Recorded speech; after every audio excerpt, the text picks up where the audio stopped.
नमस्कार दोस्तों, welcome to my channel DK institute. तो आज हम जानेंगे कि आखिर हमारे देश के फार्मर्स क्यों प्रोटेस्ट कर रहे हैं। क्या वो रीज़न्स हैं जिस वजह से आज हमारे देश का किसान जो कि अन्नदाता है वो आज सड़कों पर है।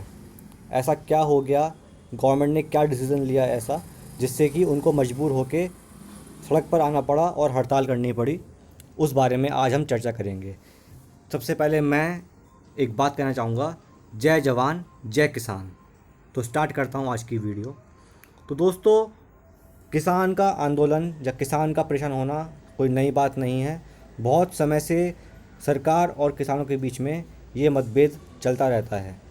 लेकिन इस बार जो हुआ, इस बार जो मतभेद है वो लगता है कुछ बहुत बड़ा मतभेद है जिससे किसान के अस्तित्व को भी खतरा हो सकता है। ये किसान भाइयों का या किसान संगठन का कहना है।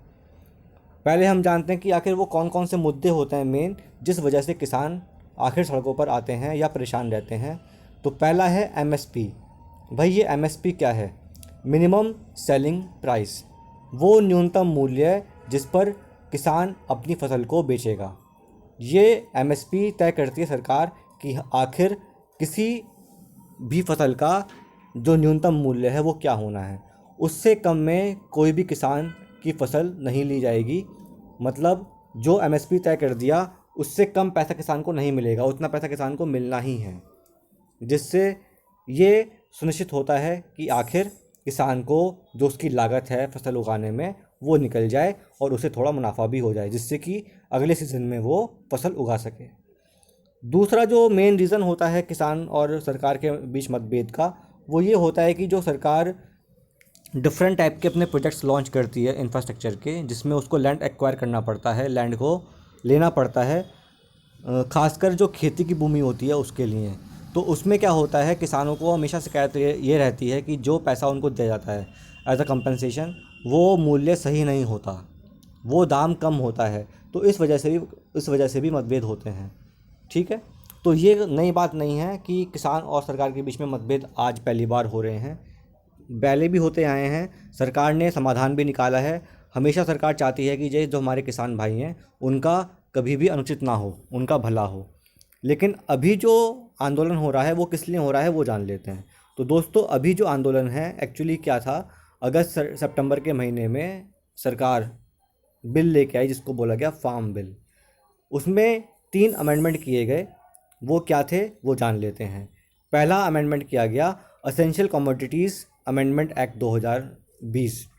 तो आखिर इसमें क्या प्रोविज़न करे गए वो जान लेते हैं। इसमें ये बताया गया है या ये निश्चय किया गया है कि जो है गवर्नमेंट अब जो भी एग्रीकल्चर प्रोडक्ट होंगे, आलू, प्याज, अनाज, इन सबको रेगुलेट कर सकती है अगर उसको आवश्यकता पड़ेगी।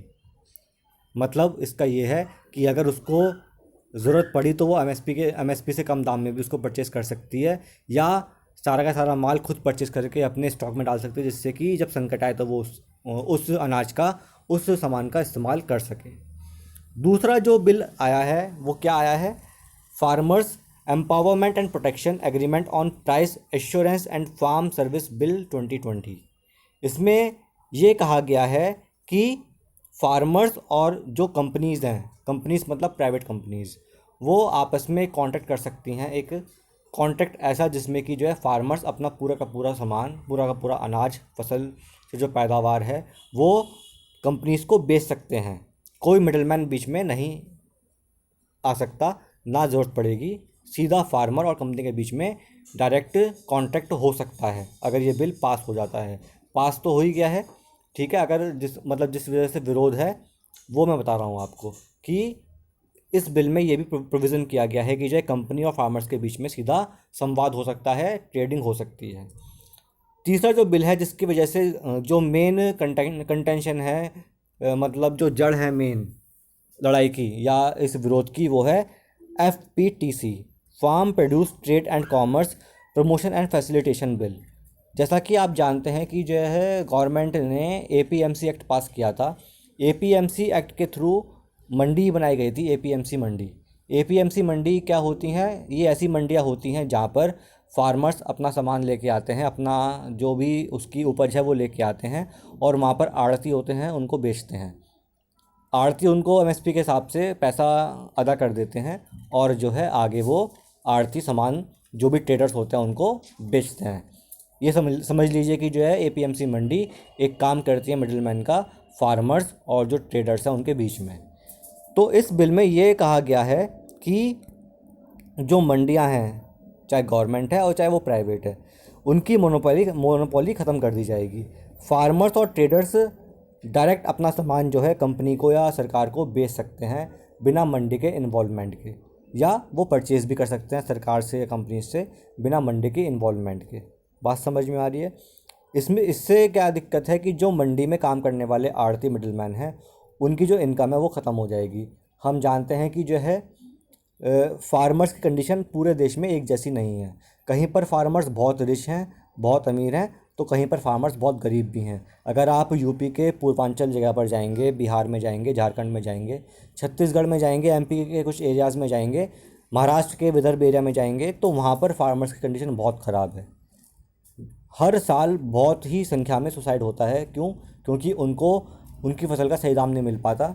जो ये बीच में मिडिलमैन होते हैं ये कम रेट पर फसल परचेस करते हैं किसान से और बीच में मुनाफा खा के अच्छे दाम पर फसल को बेचते हैं आगे जाके। ठीक है? तो इस बिल से जो ये मिडिलमैन हैं जिनको मुनाफा होता है उनकी दुकान बंद हो सकती है। इस खतरे से वो इस बिल का विरोध कर रहे हैं और किसानों को भी भड़का रहे हैं कि जो कि आप समर्थन करिए हमारा, तभी आपका फ़ायदा है, अदरवाइज़ फ़ायदा नहीं है। ये तो वक्त बताएगा आने वाला कि आखिर इस बिल में कितना फ़ायदा कितना नुकसान है। लेकिन अभी अगर हम देखें तो कुछ इस बिल में पॉजिटिव पॉइंट्स भी हैं, कुछ नेगेटिव पॉइंट्स भी हैं। अगर आप देखेंगे तो आराम से जो पॉजिटिव पॉइंट्स हैं वो भी निकाल सकते हैं। भाई कैसे? जो ये 3 बिल आए हैं इनसे पॉजिटिव पॉइंट यही निकलता है कि जो किसान मतलब अपना सामान सही रेट पर नहीं बेच पाते हैं मिडिलमैन को, अगर कंपनीज चाहें तो उनसे अच्छे दाम पर सामान परचेज़ कर सकती हैं और वो किसान भी अच्छे दाम पर अपना सामान बेच सकते हैं। ठीक? लेकिन इसमें नुकसान ज़्यादा दिखाई देता है क्योंकि जैसा कि हम जानते हैं कि प्राइवेट कंपनीज हमेशा प्रॉफिट पर वर्क करती हैं। उनका जो मेन फोकस होता है वो होता है कि हमें प्रॉफिट कैसे मिले। ठीक है? सरकार जो एमएसपी तय करती है उसके जो मंशा होती है वो प्रॉफिट नहीं होती, उसकी मंशा होती है सोशल सिक्योरिटी। जो किसान भाई हैं उनको इतना पैसा मिल जाए जिससे कि उनकी जो लागत है वो निकल जाए और वो आगे अपनी फसल को आगे उगा सकें। लेकिन जो प्राइवेट कंपनीज़ हैं वो इस चीज़ का ध्यान नहीं रखेंगी। उनको वो उसी किसान से सामान परचेज़ करेंगी जहाँ पर उसको कम दाम में मिलेगा। तो इससे क्या है, जो किसान भाई सही दाम पर सामान नहीं बेचेंगे तो उनका मतलब जय सामान या तो बिकने का नहीं है, या सामान ख़राब हो जाएगा, या उनको कम दाम में बेचना पड़ेगा जिससे कि उनको लॉस होगा। कहने का मतलब ये है कि जो है इस बिल के बाद, अगर ये बिल पास होने के बाद लागू होता है, किसान भाई मान जाते हैं, तो इससे जो है किसानों के बीच में ही एक आंतरिक कंपटीशन पैदा हो सकता है और वो ऐसी फसल उगाने की तरफ जाएंगे जहाँ पर उनको मोटा प्रॉफिट हो। मतलब कंपनी जिस चीज़ की डिमांड करेगी वही फसल वो उगाना चाहेंगे। ये इस बिल के लागू होने के बाद हो सकता है, जो मेरा मानना है। मैं चाहता हूँ कि आपकी क्या राय है इस बिल के प्रति? ये लागू होना चाहिए, नहीं होना चाहिए, या इसमें क्या इसके प्रॉन्स है, क्या क्या प्रॉस है इनके और क्या कॉन्स हैं, वो भी आप मुझे कमेंट में बताइए। और अगर आपको जो मैंने बताया है वो बात समझ में आई है और जो बिल हैं ये 3, ये जो मैंने इन्फॉर्मेशन दी है छोटी मोटी, वो अगर आपको पसंद आई है तो please like this video, share this video and subscribe my channel. Thank you. Have a very nice day.